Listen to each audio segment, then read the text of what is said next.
हाय। इस वीडियो के अंदर हम section 24 and section 25 of Indian penal code को समझेंगे। इसके अंदर हमें दो वर्ड्स की डेफिनेशन दी गई है। पहला वर्ड जो हमें दिया गया है उसको हम बोलते हैं डिसऑनेस्टी और दूसरा वर्ड जो दिया गया है वो हमें उसको बोलते हैं फ्रॉडलेंट। तो दोनों के अंदर क्या डिफरेंस होता है और दोनों का मतलब क्या होता है वो हमें समझना है इस वीडियो के अंदर। तो मैं आपसे रिक्वेस्ट करूंगा कि आप अपने बेरेट को खोल लीजिए। हम पहले इनकी डेफिनेशंस पढ़ेंगे, उन डेफिनेशन से इसका मीनिंग समझेंगे और फिर देखेंगे कि दोनों के बीच में क्या डिफरेंस होता है और फिर कुछ एग्जाम्पल से समझेंगे जिससे हमें समझ आएगा कि डिसऑनेस्टी क्या होती है और फ्रॉडलेंट एक्टिविटी क्या होती है और कब एक ही एक्टिविटी के अंदर दोनों चीजें भी हो सकती है। डिसऑनेस्टी भी हो सकती है, साथ साथ फ्रॉडलेंट एक्टिविटी भी हो सकती है एक ही एक्टिविटी के अंदर। तो उस चीज को हम देखेंगे। तो आप अपने बेरेट को खोल लीजिए, हम डेफिनेशन रीड करते हैं और समझते हैं सबसे पहले कि डिसऑनेस्टी का मतलब क्या होता है। डिसऑनेस्टी के लिए क्या बोलता है? डिसऑनेस्टी का मतलब होता है whoever does anything with intention of causing wrongful gain to one person और wrongful loss to another is said to do anything is said to do that thing dishonestly। अब देखिए क्या बोला इसने डिसऑनेस्टी के लिए कि क्या हो रहा है कि जब कोई व्यक्ति इस इंटेंशन से काम करता है, मतलब इस नियत से काम करता है। किस नियत से काम करता है? कि दूसरे व्यक्ति को रॉन्गफुल गेन हो एक व्यक्ति को और दूसरे व्यक्ति को क्या हो? रॉन्गफुल लॉस हो। अब रॉन्गफुल गेन क्या होता है ये हमने पिछली वीडियो के अंदर समझा था जहां पे हमने सेक्शन 23 की डेफिनेशन देखी थी। और रॉन्गफुल लॉस हो एक व्यक्ति को is said to do that thing dishonestly. तो हम कहेंगे कि उसने वो चीज कैसे की है? डिसऑनेस्टली की है। अब देखिए रॉन्गफुल गेन का जो वर्ड था जिसको हमने पिछली डेफिनेशन के अंदर सीखा था, उसका मतलब क्या था कि जब कोई व्यक्ति अनलॉफुल मीन्स से, अनलॉफुल तरीके से किसी प्रॉपर्टी को गेन करता है जो जिसके लिए वो लीगली इंटाइटल्ड नहीं है, तो हम उसको क्या बोल देते हैं? रॉन्गफुल गेन बोल देते हैं। ऐसी रॉन्गफुल लॉस क्या होता है? जब कोई व्यक्ति जिस चीज के लिए वो इंटाइटल्ड है लीगली लेकिन वो उसको लूज कर देता है, तो उसको हम क्या बोलते हैं? रॉन्गफुल लॉस बोलते हैं।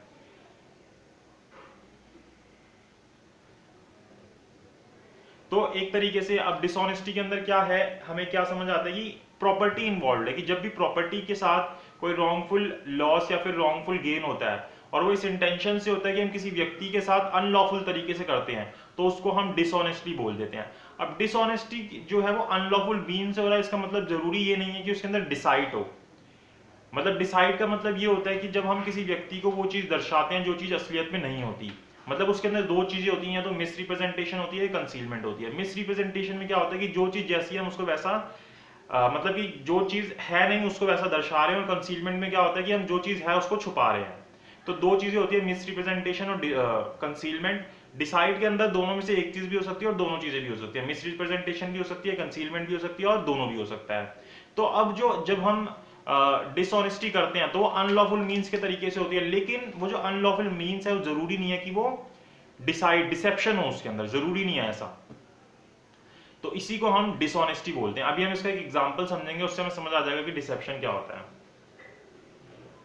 उसके बाद हम अगर पहले फ्रॉडलेंटली की डेफिनेशन देख लें सेक्शन 25 की, तो उसके बाद फिर दोनों में कंपैरिजन करेंगे, उससे हमें ज्यादा अच्छे से समझ आ जाएगा। फ्रॉडलेंटली का मतलब क्या होता है? Person is said to do thing fraudulently if he does that thing with intent to defraud but not otherwise. कि जब कोई व्यक्ति कोई चीज कैसे करता है, किसी व्यक्ति के साथ डिफ्रॉड करने के लिए करता है और कोई उसकी नीयत नहीं होती, सिर्फ डिफ्रॉड करने की नीयत होती है। अब देखिए डिफ्रॉड का मतलब क्या होता है। अब जैसे मैंने पिछले सेक्शन के अंदर बताया कि वहां पे अनलॉफुल मीन्स के तरीके से रॉन्गफुल गेन या रॉन्गफुल लॉस होगा। यहाँ पे हमें रॉन्गफुल गेन या रॉन्गफुल लॉस से मतलब नहीं है। यहाँ पे हमें किस चीज से मतलब है? डिफ्रॉड से मतलब है। डिफ्रॉड का मतलब डिसेप्शन।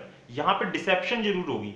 डिसऑनेस्टी के अंदर जरूरी नहीं है कि डिसेप्शन हो, लेकिन यहां पे जरूरी है कि डिसेप्शन होगी। डिसेप्शन वही जो मैंने मीनिंग बताया था डिसाइड का, कि क्या होता है कि उसके अंदर मिस रिप्रेजेंटेशन या फिर कंसीलमेंट होती है, तो या फिर दोनों चीजें हो सकती है। तो जब ये दोनों चीजें होंगी, जब हम किसी के साथ डिफ्रॉड कर रहे हैं, मतलब कि कोई डिसेप्शन कर रहे हैं, किसी के साथ मिस रिप्रेजेंटेशन प्लस कंसीलमेंट कर रहे हैं, तो वो क्या कहलाएगा? फ्रॉड कहलाएगा। अब देखिए हम एग्जांपल लेते हैं, उससे हमें समझ आएगा। पहले क्या डिफरेंस लिखा हुआ है? Deception is an essential element in fraud, it is not so in dishonesty. कि भाई मैंने वही बताया कि डिसेप्शन जो है फ्रॉड के अंदर एसेंशियल एलिमेंट है, लेकिन डिसऑनेस्टी के अंदर नहीं है। हो भी सकता है, नहीं भी हो सकता। एंड वाइल द गेन और loss of a property is essential element in dishonesty, लेकिन डिसऑनेस्टी के लिए इंपॉर्टेंट एलिमेंट क्या होगा? रॉन्गफुल गेन और wrongful loss. It is not so in fraud, लेकिन फ्रॉड के अंदर ऐसा नहीं होगा। जरूरी है कि रॉन्गफुल गेन और रॉन्गफुल लॉस हो, ऐसा जरूरी नहीं होगा फ्रॉड के अंदर। और हो भी सकता है, ऐसा भी हो सकता है कि किसी एक्ट के अंदर दोनों चीजें एक साथ हो, जैसे मैंने पहले बताया था। अब देखिए क्या एग्जांपल लेते हैं डिसऑनेस्ट एक्ट का। A takes article belonging to Z out of जेड्स पोजेशन, कि भाई ये क्या करता है कि जेड की कोई प्रॉपर्टी होती है उसको उसके पोजेशन से बाहर ले लेता है, किस तरीके से, बिना जेड की कंसर्न से, with the intention of keeping it until he obtains money from Z, और इस नियत से लेता है उसको कि मैं इस प्रॉपर्टी को तब तक अपने पास रखूंगा जब तक Z जो है मेरे को पैसे नहीं दे देता। पैसे नहीं दे देता मतलब रिवॉर्ड नहीं दे देता इस प्रॉपर्टी को रीस्टोर करने के, मतलब भाई मैंने तेरी प्रॉपर्टी ढूंढ के दिया, तू मेरे को इसके लिए रिवॉर्ड दे, जब तक तू मेरे को रिवॉर्ड नहीं देगा तब तक मैं तेरी प्रॉपर्टी वापस नहीं करूंगा। In doing so A does not deceive Z और anybody, he may even tell that he has got the article in question and if he wants such article to be given back it to him he must give him some reward। तो यहाँ पे उसने किसी भी तरीके की dissipation नहीं की, उसने किसी भी तरीके की मिस रिप्रेजेंटेशन या फिर कंसीलमेंट नहीं की। वो ये भी कह सकता था कि मेरे को ये चीज ये कहीं से मिली है और मैं इसको तभी वापस करूंगा जब इसके लिए मुझे आप रिवॉर्ड दोगे। The article in question has been taken away in an unlawful manner। अब ये किस तरीके से लिया गया, बिना उसकी कंसेंट के लिया गया, और बिना कंसेंट के लेना क्या होता है, अनलॉफुल होता है। यहाँ पे डिसेप्शन नहीं की, लेकिन किस तरीके से लिया गया, अनलॉफुल तरीके से लिया गया। हर एक अनलॉफुल तरीके के अंदर डिसेप्शन हो ऐसा जरूरी नहीं है, लेकिन हर एक डिसेप्शन जो होती है वो अनलॉफुल होती है। तो अब इसको अनलॉफुल मीन्स के तरीके से लिया गया। As a law does not allow the article which belong to Z to be taken by of Z's possession without the consent of Z, it has been taken out of the possession with the object of causing wrongful loss to Z। तो यहाँ पे क्या intention थी कि जो Z है उसका wrongful loss हो। अब wrongful loss कैसे होगा, या तो ये प्रॉपर्टी उसको वापस नहीं दूंगा मैं जो उसकी थी, या फिर उससे पैसे लूंगा जिस चीज के लिए वो एंटाइटल नहीं है। दोनों ही चीजों के लिए एंटाइटल नहीं है ए, तो एक तरीके से वो Z को क्या करेगा, wrongful loss करेगा, और अपने आप को क्या करेगा, wrongful gain करेगा। To a such removal is dishonest but it is not fraudulent। तो ये जो रिमूवल उसने किया था उस प्रॉपर्टी का वो क्या है, डिसऑनेस्ट है, लेकिन वो फ्रॉडलेंट नहीं है, क्योंकि उसके अंदर क्या नहीं था, डिसेप्शन नहीं था। ऐसे अगर हम फ्रॉडलेंट एक्ट का एग्जांपल लें, A puts counterfeit mark on an article with the intention to induce people to believe that it was made by a certain celebrated firm of manufacturers to induce them to purchase। कि भाई किसी चीज के ऊपर ना वो एक counterfeit mark डाल देता है, नकली मार्क डाल देता है, ताकि लोगों को ये बिलीव हो कि ये इस पर्टिकुलर मैन्युफैक्चरर ने ये चीज बनाई है।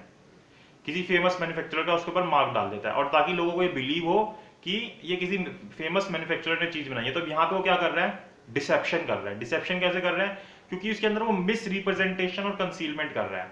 तो अब यहाँ पे वो चीज कर रहा है, तो इससे क्या बन जाएगा, फ्रॉड बन जाएगा। The act is fraudulent act, it would be not be dishonest in the absence of intent to cause wrongful gain or wrongful loss। अगर उसकी यहाँ पे इंटेंशन ये नहीं थी कि किसी का wrongful gain या wrongful loss हो तो वो डिसऑनेस्टी नहीं कहलाएगा, लेकिन यहाँ पे वो क्या कर रहा है, उसको गलत तरीके से दर्शा रहा है, तो यहाँ पे वो क्या कर रहा है, फ्रॉड कर रहा है। अब देखिए कौन सी एक्टिविटी के अंदर दोनों चीजें एक साथ होंगी। ऐसे एग्जांपल लेते हैं, B makes a false representation to A. B जो है फॉल्स रिप्रेजेंटेशन करता है, गलत चीज दर्शाता है, तो मतलब क्या हो गया, फ्रॉड हो गया। दूसरी बात that he can help in recovering his wrist watch provided A gives him some money, कि भाई वो उसको उसकी रिस्ट दिलाने में मदद करेगा अगर वो बदले में उसको कुछ पैसे देता है। तो यहाँ पे क्या कर रहा है, वो रॉन्गफुल गेन कर रहा है अपना और उसका रॉन्गफुल लॉस कर रहा है, तो क्या हो गया, डिसऑनेस्ट एक्ट हो गया। The fact is fraudulent and dishonest. तो यहाँ पे दोनों चीजें हो रही हैं कि फ्रॉड भी हो रहा है और डिसऑनेस्टी भी हो रहा है। तो इसी तरीके से किसी चीज के अंदर फ्रॉड एक्टिविटी भी हो सकती है और डिसऑनेस्ट एक्टिविटी भी हो सकती है, दोनों चीजें अलग अलग भी हो सकती है और दोनों चीजें साथ में भी हो सकती है। तो यहाँ पे हमने बेसिकली क्या समझा कि फ्रॉड और डिसऑनेस्टी के अंदर क्या डिफरेंस होता है, और फ्रॉड का मतलब क्या होता है, डिसऑनेस्टी का मतलब क्या होता है, जो कि सेक्शन 24 और section 25 of Indian penal code के अंदर हमें दिया गया है।